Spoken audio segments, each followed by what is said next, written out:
আজকে কিনেছি সাগরের লাল গুলি মাছ। আর এই গুলি মাছ শুধুমাত্র সাগরের এলাকায় পাওয়া যায়। তা আজকে আমি বলো এই সাগরের লাল গুলি মাছ দিয়ে পাতুড়ি বানাবো।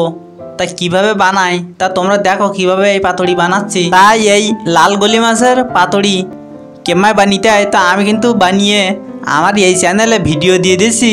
তা তোমরা একবার হলেও দেখে নিতে পারো কেমন এই পাতুড়ি বানাতে হয়।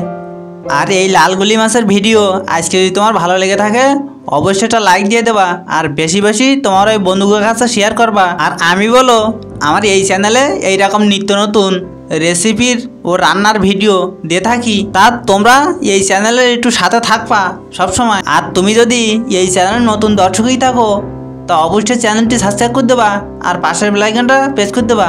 তাহলে আমি ভিডিও ছাড়ার সাথে সাথে তোমাদের পট করে চলে যাবে। এই মাছ তুমি যদি না খেয়েই থাকো তো অবশ্যই কমেন্ট করে জানাবা, আমি তোমার বাড়ি পাঠিয়ে দেবো। তা আজকের ভিডিও এই পর্যন্ত, অন্য কোনো দিন দেখা হবে অন্য কোনো নতুন ভিডিও নিয়ে।